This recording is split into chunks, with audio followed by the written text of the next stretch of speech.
শেরে বাংলা নগর এলাকাবাসী, আপনারা সকলেই আশা করি ভালো আছেন। রাত পোহালেই 12ই ফেব্রুয়ারি বাংলাদেশের মানুষের বহু কাঙ্ক্ষিত একটি উপলক্ষ আমাদের দোরগোড়ায় উপস্থিত।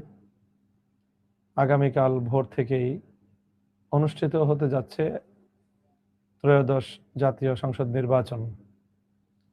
অনুষ্ঠিত হচ্ছে বাংলাদেশের 1.5 সহস্রাধিক কিশোর, যুবক, তরুণের রক্তবিধৌত 30,000-এর বেশি যুদ্ধাহত জুলাই যোদ্ধার অশ্রু, কান্না আর রক্তভেজা জুলাই বিপ্লবের রাষ্ট্রীয় স্বীকৃতি এবং আগামীর বাংলাদেশে জুলাই বিপ্লবের আইনি ভিত্তি প্রদানের জুলাই সনদ বাস্তবায়নের লক্ষ্যে গণভোট।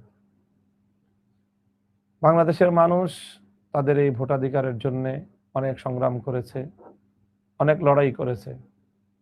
ফ্যাসিবাদ, জুলুমতন্ত্র, আধিপত্যবাদী শক্তির বিরুদ্ধে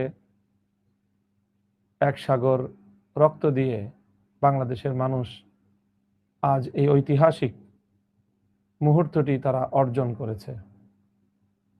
তাই আগামীকাল আমাদের সামনে এক ঐতিহাসিক সিদ্ধান্ত গ্রহণের মুহূর্ত সমুপস্থিত।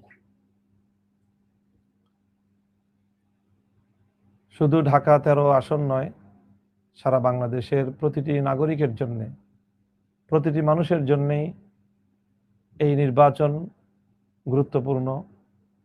গুরুত্বপূর্ণ বাংলাদেশের জন্য, গুরুত্বপূর্ণ বাংলাদেশের আগামীর স্থিতিশীলতা, শান্তি ও নিরাপত্তা প্রতিষ্ঠার জন্য।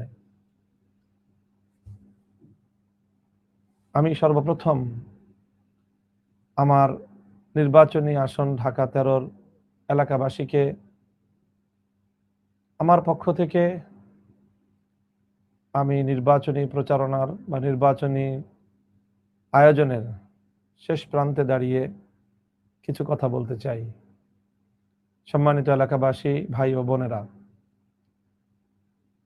আমি আপনাদের এই মোহাম্মদপুর, আদাবর, শেরেবাংলা নগর এই এলাকার মাটি ও মানুষের সাথে মিশে যাওয়া আপনাদের একজন ভাই, আপনাদের একজন সন্তান। দীর্ঘ 40 বছর ধরে আমি এই মোহাম্মদপুরের মাটি ও মানুষের সাথে মিলেমিশে একাকার হয়ে আছি। আপনাদের এই মোহাম্মদপুরেই কেটেছে আমার শৈশব, কৈশোর, যৌবন। এখন আমি প্রৌঢ়ত্বের দ্বার